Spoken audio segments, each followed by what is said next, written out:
Un saludo cordial a todos y a todas. Vamos a iniciar la tutoría número 6 de la asignatura de Estado y Sistemas de Bienestar que estamos impartiendo en el primer curso del grado de Trabajo Social. Os recuerdo que tenemos tema nuevo, ¿vale? Os voy a compartir con vosotros y con vosotras. Un segundín, lo ponemos por aquí. Eso es. El tema es el tema 4, que es el sistema sanitario. Recordad que nosotros en la asignatura hemos explicado la construcción y la consolidación del estado de bienestar, ¿verdad? Y a partir de ahí lo que estamos viendo son los diferentes sistemas de protección, ¿vale? Bueno, vamos a ver sistema sanitario. El sistema sanitario es muy sencillito porque ya con la base de información que tenéis y las 4 cosillas que vais a necesitáis leer del tema, pues la verdad es que se hace el tema, lo podéis perfectamente o lo podéis quitar perfectamente esta semana, ¿vale? Para empezar, es muy importante entender que en el ámbito de la salud pública, el estado de bienestar propulsó en su día el derecho efectivo del derecho a la vida, desarrollando las capacidades financieras, institucionales, administrativas, estratégicas y operativas dirigidas al logro de un nivel de cobertura sanitaria total de la población, ¿vale? Con una calidad elevada de los servicios y prestaciones de los sistemas sanitarios públicos.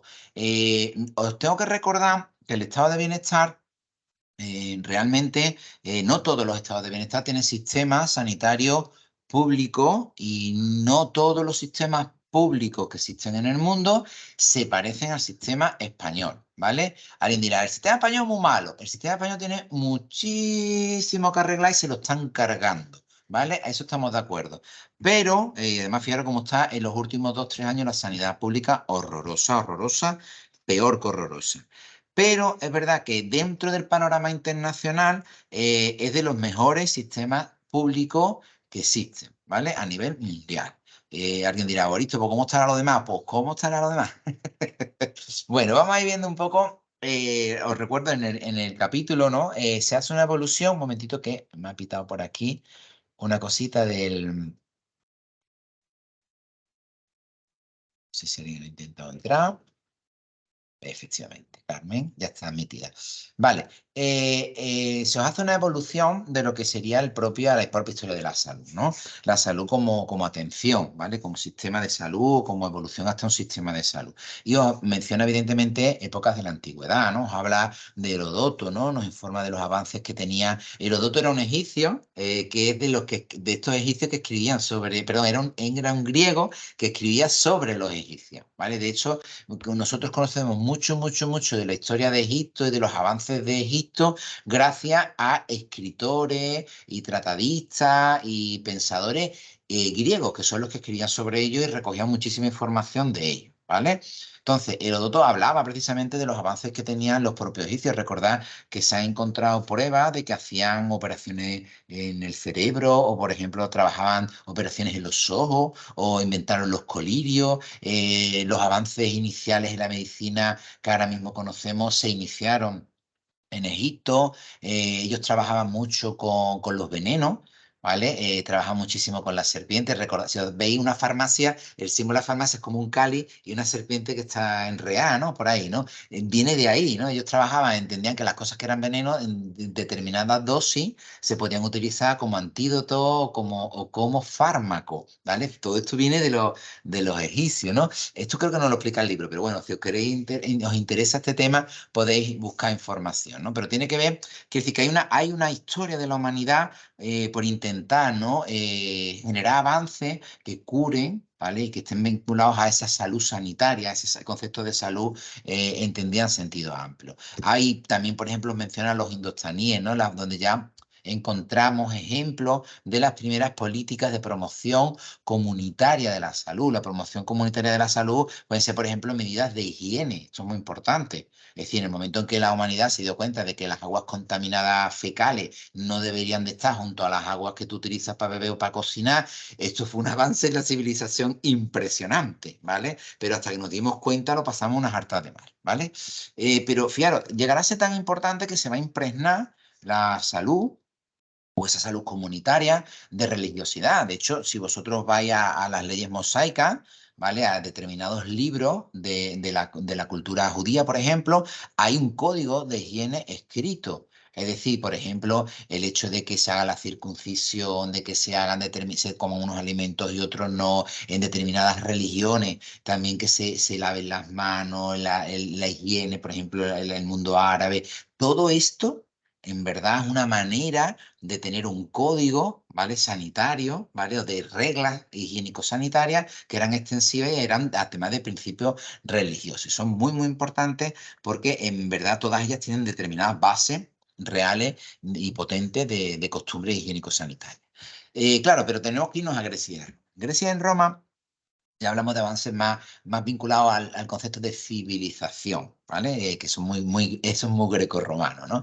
Insistencia de los griegos en la higiene individual y el ejercicio. De hecho, ahí nos vamos a lo de mens sana in corpore sano, ¿no? O Hipócrates, ¿no? Hipócrates es el padre de la medicina moderna, ¿no? De hecho está el juramento hipocrático, ¿no? Que es el que juran los médicos, ¿no? Y Hipócrates hablaba de que decía que, por ejemplo, definía incluso la vejez, ¿no? Decía que es una pérdida de calor y de humedad, por eso la persona mayor se vuelve seca y rígida y fría en los últimos momentos de su vida y eso le lleva a la muerte, ¿no? O sea, es como... Claro, como mezclaban determinados elementos, pero le quitaban simbolismo mágico religioso, sino que intentaban basarse en evidencias más visibles, más empíricas, más científicas.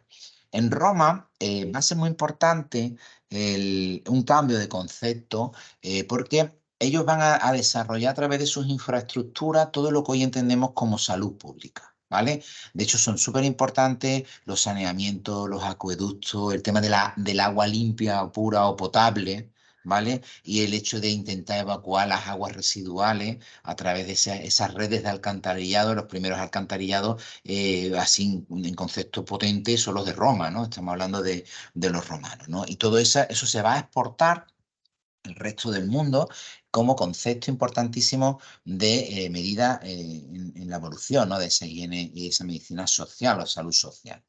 En la Edad Media, la Edad Media no molaba mucho el tema sanitario ni el tema higiénico. Horrible. Menos en las zonas, por ejemplo, de Al-Ándalus. Al-Ándalus, verdad que la gente aquí era muy limpia, nos lavábamos mucho y teníamos mucha costumbre higiénico-sanitaria muy, muy buena. Pero el resto de Europa, madre mía.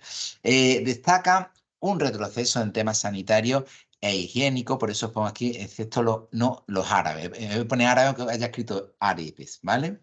Importante también, fijaros, si nosotros vamos pasando etapas, nos tenemos que ir ya casi al estado moderno, ¿no? En el siglo XX, el libro también da saltito, ¿vale? Importante, pero sí es verdad que hasta ese momento no hablamos ya de un despegue y una consolidación de las cuestiones higiénico-sanitarias en la manera en que la entendemos ahora, ¿no? En los conceptos más contemporáneos y más cercanos a nuestros conceptos de salud y de higiene, ¿vale? Bien. Vamos a centrarnos en el caso español. En el libro lo que se centra es desde Franco, desde el régimen franquista, de la dictadura franquista hasta acá, pero si os dais cuenta va a hacer una serie de hitos que tienen que ver mucho con la creación del sistema sanitario. El sistema sanitario español es muy importante y su origen no es postconstitucional, sino que viene de políticas que se empiezan a poner un poco antes a imitación de las políticas europeas del momento. En 1938 hablamos ya del Foro del Trabajo. ¿Vale? El Foro del Trabajo regulaba la cobertura sanitaria de los trabajadores y se complementaba con otros infortunios, ¿vale? Recordad que esto lo había dado en otras asignaturas, como son la vejez, la invalidez, la maternidad, los accidentes de trabajo, enfermedades profesionales, tuberculosis, paro forzoso. Si os dais cuenta que están mezclados elementos de riesgo laboral, infortunios, como se les llama en la época, como si fuera la seguridad social, ¿vale? Cobertura, pero muy, muy, muy conectado con como tú te encuentres desde el punto de vista de la salud, ¿vale? La vejez te impide para trabajar, la invalidez te impide para trabajar, la maternidad es un estado transitorio que tampoco se puede trabajar, de vulnerabilidad, los accidentes laborales, etcétera, etcétera, etcétera, ¿vale? Tuberculosis específicamente se menciona porque en la época era muy, muy, muy, muy fuerte, ¿vale? Pero ya tenemos ahí regulaciones intentan dar cobertura de manera muy tímida, ¿vale? No estamos hablando de las coberturas de nuestro sistema sanitario ni de lejos, pero eran cobertura a determinados grupos de población muy concretos. Hasta que, fijaros, del 38 saltamos al 63. En medio hay cosas, ¿eh? Lo que pasa es que el libro va dando esos saltos. Pero ¿por qué saltamos al 63? Porque se crea la Ley de Bases de la Seguridad Social, ¿vale? ¿Eso qué significa? Pues básicamente la seguridad social que nosotros tenemos hoy día es la misma que se creó en el año 63. Se le han hecho cambios, se le han hecho mejoras, se le han hecho readaptaciones, sobre todo de algunas partes muy concretas y otras no, pero lo que es el sistema en sí, ¿vale? El sistema de la seguridad social sigue siendo el mismo, ¿vale? Es decir, esa seguridad social a día de hoy es la que te da enlace, ¿vale? Sobre todo un poquito después a las prestaciones sanitarias. Es decir, cuando tú necesitas ir a un médico, tú tienes la cartilla del médico, de la Seguridad Social, del SAS o lo que sea. El número que tú tienes se te otorga cuando tú tienes tu primer contrato de trabajo y por tanto tu primera alta en la Seguridad Social. Oye, y si yo no tengo todavía mi trabajo, ¿cómo me cubre el médico? Porque te cubre en función de, en este caso, o de tu padre o de tu madre, en su número de la seguridad social se te pone a ti como beneficiario o beneficiaria, ¿vale? Cuando tú empiezas a trabajar, se te asigna el tuyo. Es decir, la vinculación a la seguridad social lo que otorga en España el derecho de prestación sanitaria, ¿vale? Como si os dais cuenta, están unidos. Y eso tiene que ver en cómo se concebió el sistema ya en el año 63. En otros países europeos también pasa, en otros no. En otros son cosas diferentes, ¿vale? Si nosotros vamos avanzando, ¿vale? Nos vamos ya a situar en la democracia, ¿vale? La democracia, evidentemente, ya nos plantamos en la Constitución de 1978. También hemos dejado un montón de cosas en medio, pero vamos dando esos saltos, ¿verdad?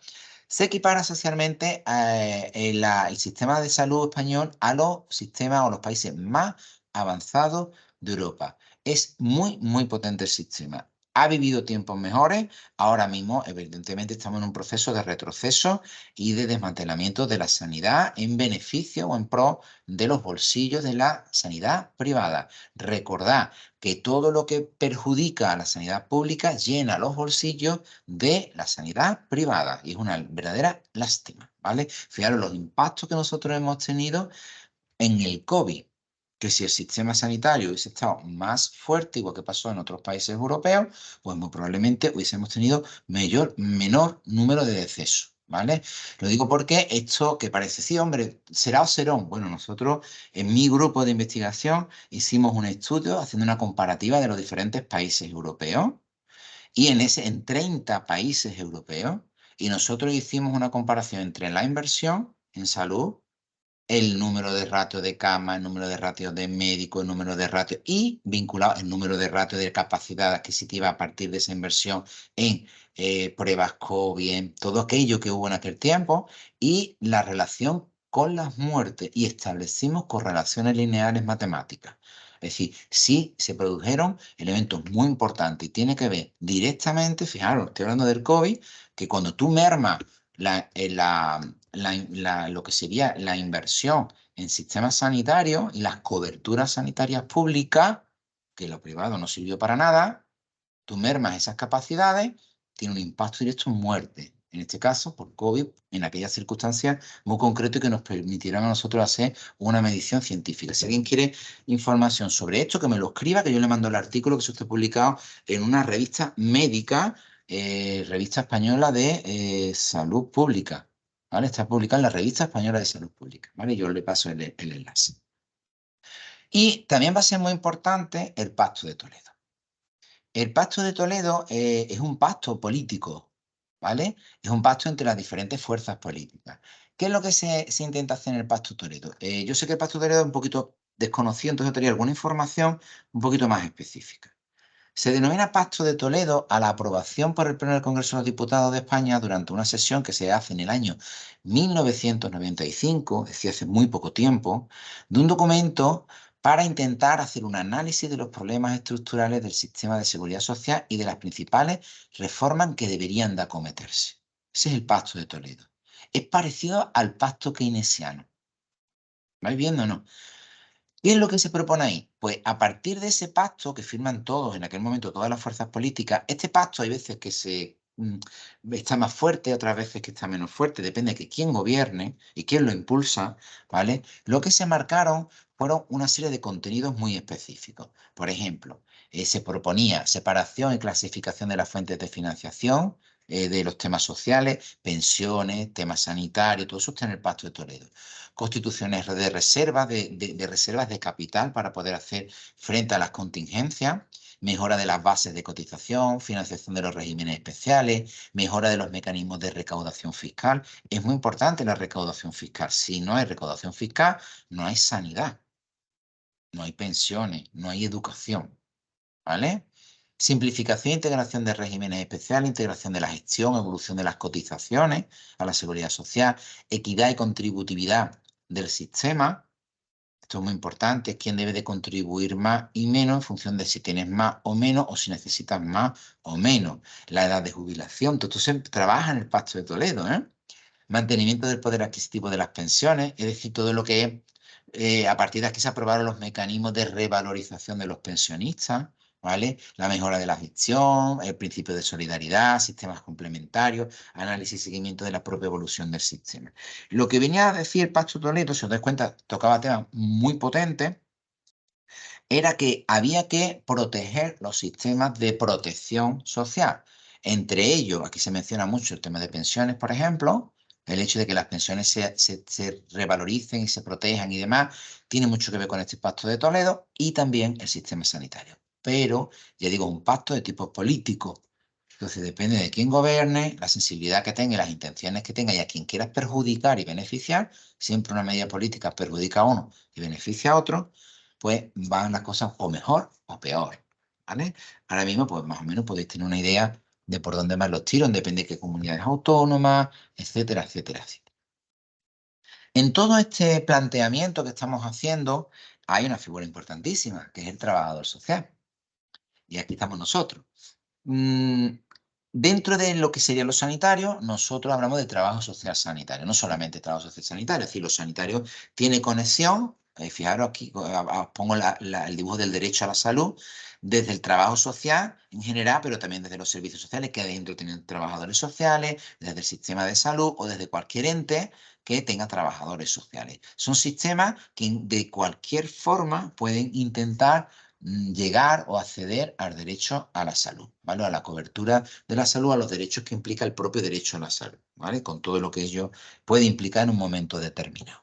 Y es verdad que para nosotros es tremendamente importante porque el contexto sanitario o el trabajo social en salud, o en los contextos de salud, sea trabajo social sanitario o no, ¿vale? Que es una especialidad, una especificidad nuestra, es el segundo contexto de empleabilidad del trabajo social. Si el primero son los servicios sociales, y mira que esto tiene cosas, ¿vale? El segundo son los sistemas o es el sistema sanitario, ¿vale? Para nosotros es súper, súper importante. Por eso tenéis por ahí másteres de trabajo social sanitario, en la UPO tenemos uno, ¿vale? Y formación muy interesante. Lo último que hay de debate y de impulso, que se está luchando muchísimo, sobre todo por las trabajadoras sociales de los sistemas sanitarios, es precisamente a que trabajo social sea reconocida como profesión, ¿cómo se llama? Sistema, profesiones, son médicas, son profesión, ahora, bueno, luego lo voy explicando, ¿vale? La categoría dentro de los sistemas sanitarios, profesión sanitaria. Profesión sanitaria, ¿vale? Ahora mismo es no sanitaria en el sistema de salud. Entonces, claro, es como está en un segundo rango, un segundo escalón en referencia a los médicos, enfermeros, etcétera, etcétera, ¿vale? La idea es, en la psicología sí existe, ya está reconocida como profesión sanitaria, que el trabajo social a través de un máster y demás también estuviera reconocido como profesión sanitaria. Ahí está la pelea, ¿vale? A ver si lo conseguimos y eso sería subir muy, muy mucho dentro de este ámbito.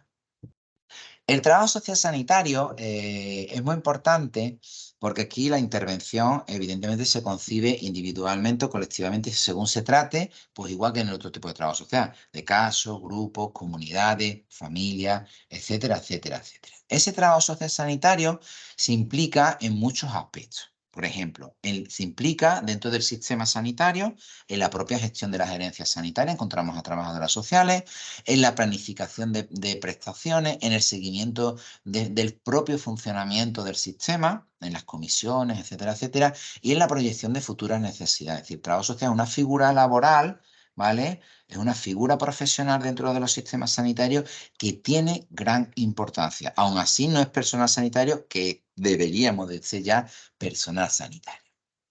Los elementos que hay que destacar es que es capaz ese profesional, cosa que no hacen otras profesiones del sistema sanitario, de garantizar lo que se conoce como la continuidad asistencial. Esto es muy sencillo. Llega al médico y dice, vamos a ver, esta persona necesita un tratamiento de esto, de esto, de esto, y tiene que venir a rehabilitación los martes y los miércoles. Me acabo de inventar porque no están operativos, ¿no? Pero más o menos nos llevamos la idea.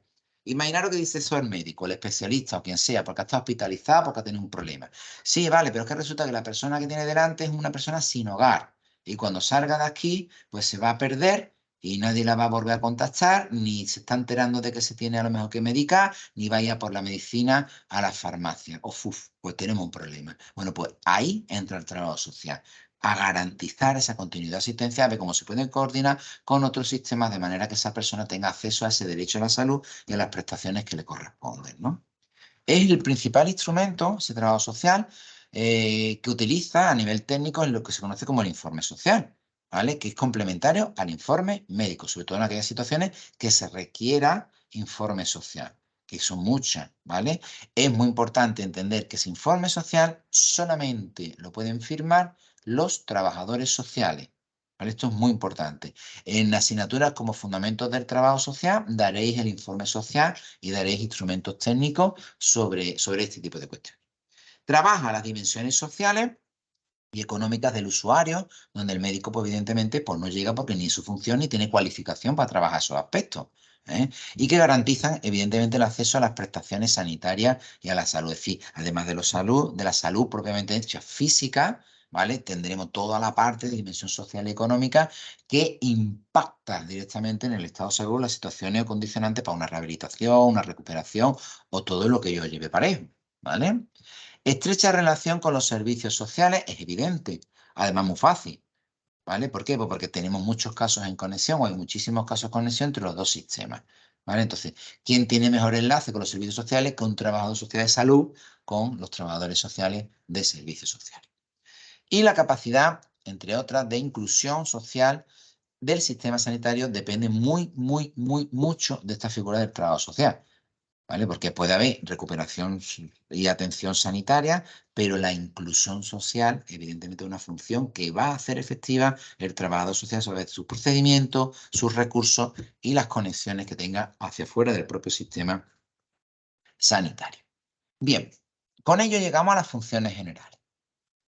¿Qué hace un trabajador social en el sistema sanitario?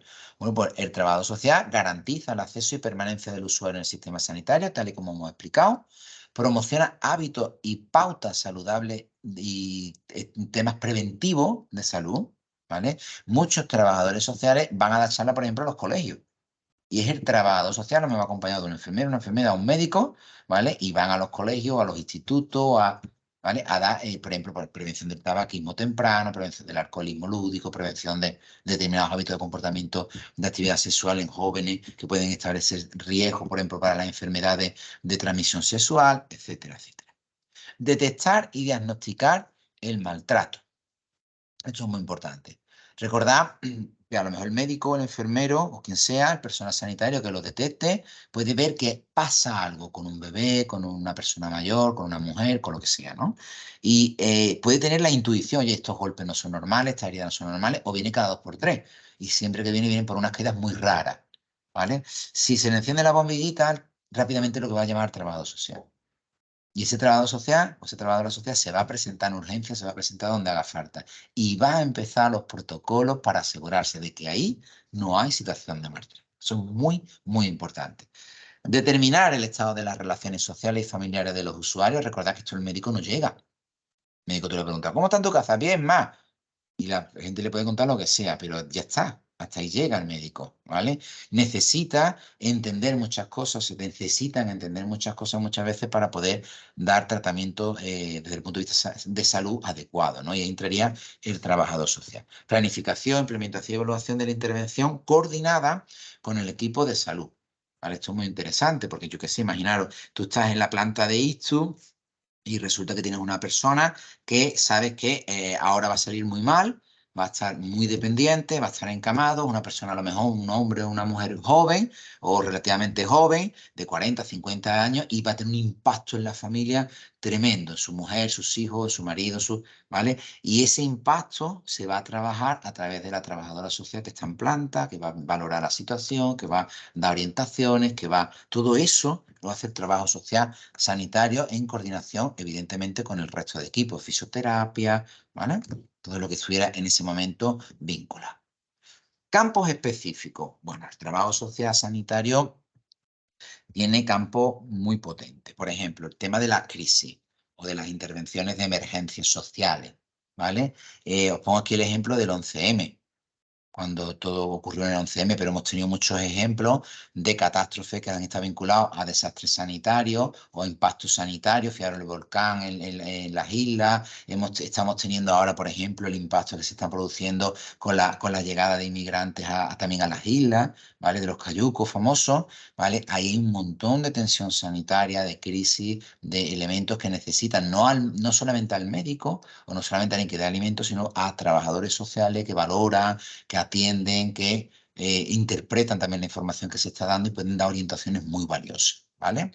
Violencia de género, muy importante. Aquí se podría dar una asignatura solo de violencia de género y la conexión que tiene con el sistema sanitario y el papel que tiene el trabajador social, que es fundamentalísimo. Está el protocolo de la Ley Orgánica de 2004, que era de medidas de protección integral contra la violencia de género, que esta ley lo cambió absolutamente todo, y los reales decretos posteriores. Os pone aquí el libro de 2006, pero luego hay mucha más regulación normativa, ¿vale? Si hay una serie de protocolos muy potentes, lo hay con la policía, pero también lo hay en los centros médicos, las urgencias, que ahí estarán los trabajadores sociales que intervienen, actúan en caso de que haya sospecha o que se diga explícitamente que realmente hay violencia de género y cómo se puede empezar a partir de ese momento ya a poner medidas de protección o de seguridad en marcha.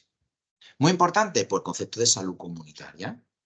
Concepto de salud comunitaria, que también lo vais a encontrar por ahí, tiene que ver mucho con esa salud, la higiene, la salud social, esos contextos de salubridad, ¿vale? De medidas en condiciones de espacios, de uso de los espacios, de uso de las instalaciones, de uso de ropa, imaginaros, por ejemplo, cuando llegan gente que viene de otras latitudes o de partes del mundo que no están familiarizados con determinados elementos que tienen que ver con lo higiénico-sanitario. A lo mejor el trabajador social tiene que entrar aquí, ¿vale? A lo mejor con el apoyo de educadores, con el apoyo de, ¿vale? Todo este tipo de cuestiones son sumamente importantes. Aquí es una casuística impresionante.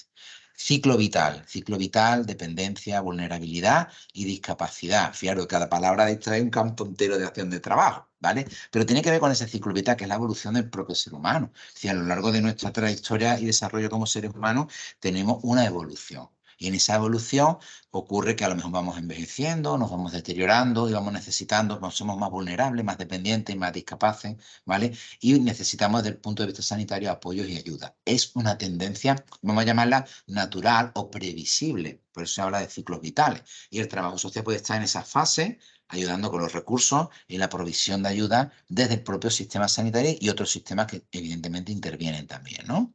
Y, muy importante, las derivaciones de la intervención. Mucha casuística que se da en contextos sanitarios. El contexto sanitario no es el sitio donde se atiende. Pero ¿quién ve eso? Pues lo va a ver el trabajador social o la trabajadora social. ¿Qué va a hacer? Va a activar otros protocolos de canalización o derivación, que sería más correcto porque va fuera del sistema sanitario, a servicios sociales, a otros servicios sociales especializados, a otros programas, donde se empiezan a trabajar determinadas medidas o de determinadas cuestiones. ¿Vale? Como veis, el trabajador social en el sistema sanitario no se va a poner. Claro, otra cosa diferente es el concepto de salud pública o sanidad pública, ¿vale? Porque claro, hemos estado hablando de los profesionales del trabajo social, sistema sanitario, pero claro, lo público está amparado a niveles internacionales, un sistema público, sanidad pública, por la propia Organización Mundial de la Salud, que ya sabéis, de 1946, la famosa Declaración Universal de los Derechos Humanos, París, 1948, que siempre os digo, lo tenéis que aprender porque en todos los temas os va a aparecer. Pero también a niveles europeos vamos a encontrar el Convenio Europeo para la Protección de los Derechos Humanos y las Libertades Fundamentales, que se hizo en los años 50, y la famosísima Carta Social Europea y otras posteriores, ¿vale? No todas están actualizadas en vuestro manual, que realmente, ¿vale?, hacen incidencia en la protección desde lo público de los sistemas sanitarios en Europa. En España, pues nosotros lo tenemos ya vinculado a partir de la propia Constitución. Sabe que viene la parte primera de derechos fundamentales y ahí ya se va recogiendo. Pero muy importante, a partir de la Ley General Sanitaria que se crea en el año 86. ¿Qué estableció aquella ley? Pues básicamente el funcionamiento del sistema tal como hoy lo estamos usando nosotros desde el punto de vista sanitario, que sería, primero, la financiación pública, segundo, la universalidad y tercero, la gratuidad. Esto es un tesoro mundial. Así, con esos tres elementos es casi imposible encontrarlo en el planeta. Son muy pocas sanidades, ¿vale? Por eso es lastimoso que se la estén cargando, ¿vale? Derechos y deberes, establecer los derechos y los deberes de los ciudadanos. Y un elemento muy importante, que a mi juicio es un error, es la descentralización a las comunidades autónomas. ¿Por qué es un error? Porque luego a niveles políticos cada comunidad autónoma ese poder transferido desde el Estado lo utiliza como quiere. Y ese es el prejuicio, ¿vale? Esa es la diferenciación. En cualquier caso, hay una descentralización a las comunidades autónomas. En el caso andaluz hay incluso un sistema andaluz de salud, el SAS, ¿vale?, que es el que gestiona, regula, ¿vale?, todo lo que sería la parte de dar ese sistema sanitario, de gestionar ese sistema sanitario, aunque la financiación, evidentemente, no es andaluza exclusivamente, sino que viene financiado vía presupuestos generales del Estado, vía de los presupuestos generales de las comunidades autónomas, etcétera, etcétera. El sistema, con todo ello, bueno, tenemos una ley y creamos un sistema nacional de salud que existe, ¿vale? Igual que no existe un sistema nacional de servicios sociales, que es una lástima. Sí existe un sistema nacional de salud. Ese sistema nacional es la que integra todas las funciones y prestaciones sanitarias de todos los poderes públicos implicados. Cuando hablamos, oh, un sistema nacional de salud, pues es fácil, yo me cambio de comunidad autónoma y se cambia mi expediente, saben cómo atenderme, no pierdo derechos. No es verdad. Esto no es correcto, ¿vale? Hay diferencias entre los territorios y esa diferencia entre los territorios perjudica a los usuarios, en este caso a los pacientes, ¿vale?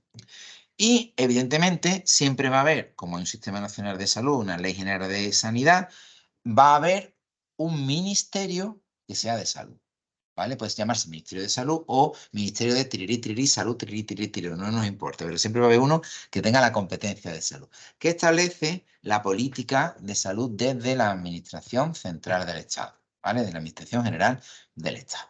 Bueno, más o menos es la composición de lo que tenemos, ¿no?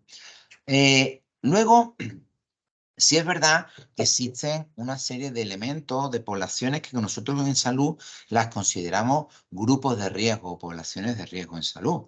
Y que, fijaros, si os dais cuenta, pueden ser también grupos de riesgo en términos sociales. Y nosotros los trabajadores sociales lo entendemos perfectamente. Por ejemplo, el tema de adolescentes, adolescencia, sobre todo en términos sanitarios, los hábitos saludables. Luego voy a poner un ejemplo sobre ello, ¿vale?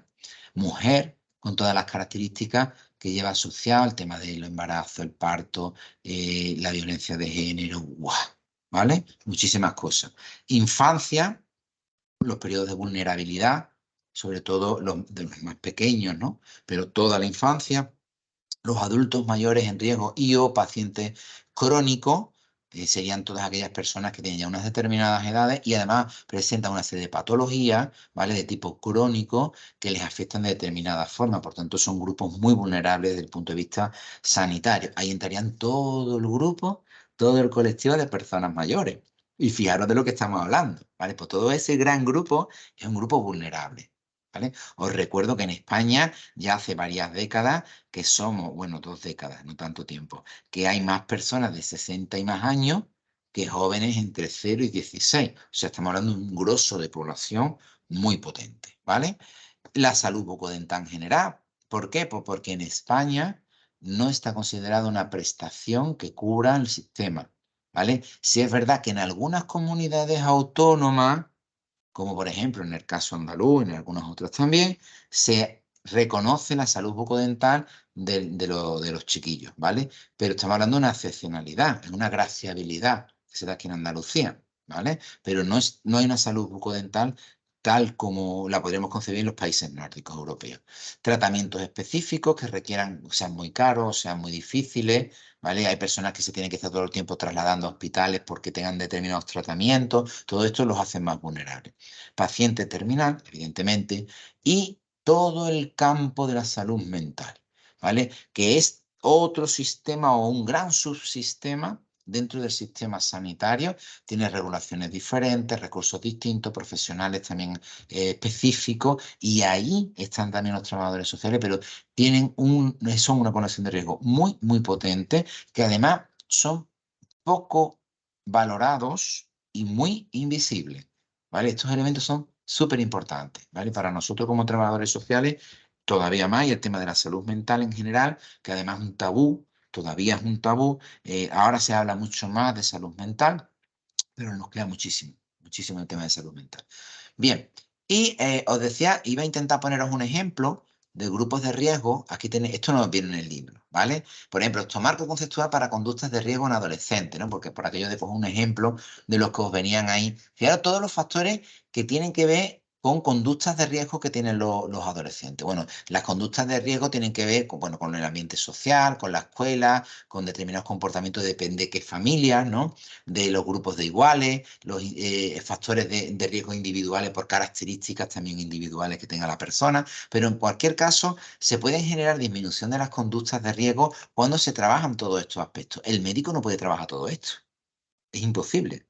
¿Vale? Por eso el trabajo social, que tiene esa concepción holística y tiene esa conexión con los sistemas, tiene esa visión mucho más, esto lo tiene mucho más incorporado. Pero fijaros, aquí tenemos, por ejemplo, en el tema de los pares, los abusos de droga, el tema de delincuencia, todo está asociado, ¿vale? Las conductas sexual precoz son elementos de riesgo. Conductas de riesgo de salud física, trastornos alimentarios, que son muy importantes, y ya metemos la variante de salud mental, tema de tabaquismo, sedentarismo, no prevención de accidentes, sedentarismo, por ejemplo, que siempre se ha asociado a las personas mayores. Si ahora le ponemos a los jóvenes mucho móvil y mucho videojuego y poco actividad física, resulta que son personas sedentarias. Por tanto, recortan mucho, mucho, mucho su calidad de vida, su esperanza de vida y su salud en general. Pero además es directo, ¿vale? La escuela, el tema de, por ejemplo, asentismo escolar, deserción escolar, bajo rendimiento, que tengan que ver con la salud, ¿no? Y se pueden producir también disminución de esas consecuencias o impactos en la parte de salud, enfermedad, mal estado físico. Ay, perdón.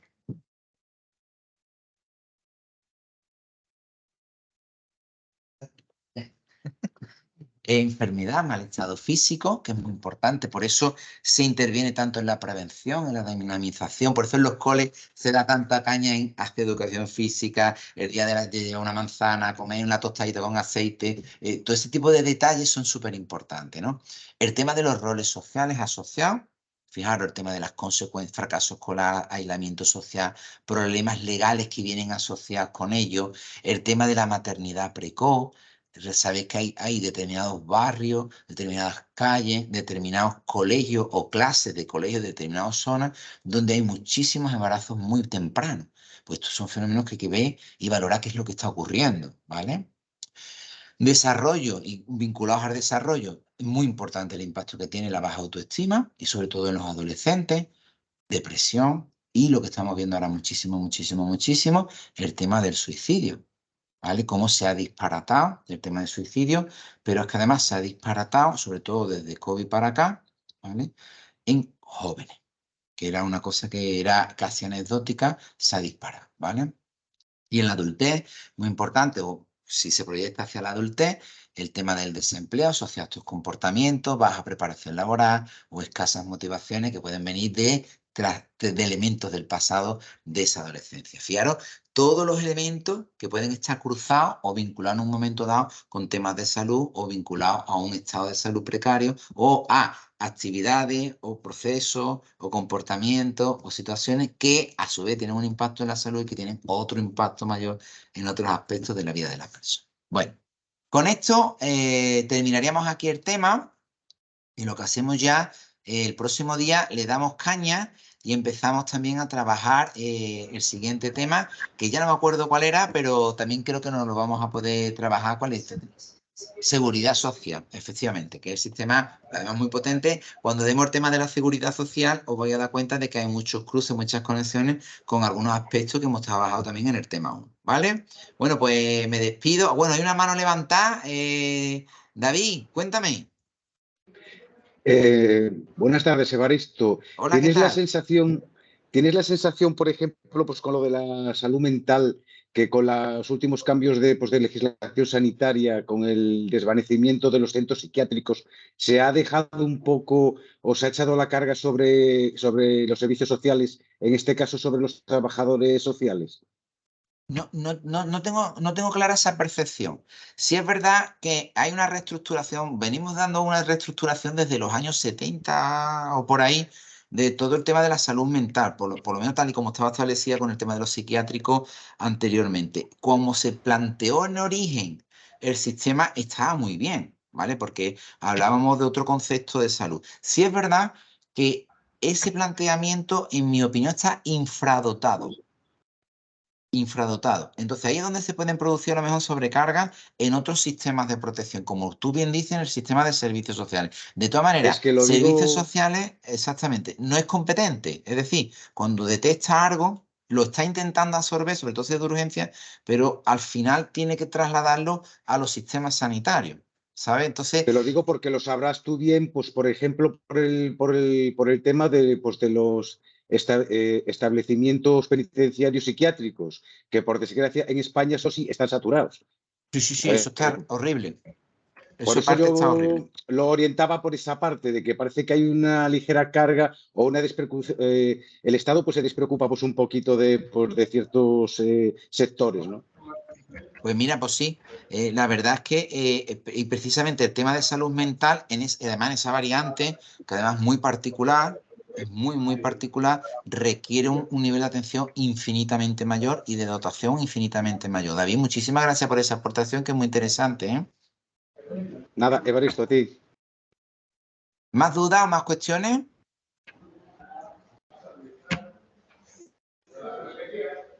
Bueno, pues nos despedimos entonces, corto la emisión y que paséis una fantástica semana, ¿vale? Hasta luego, adiós.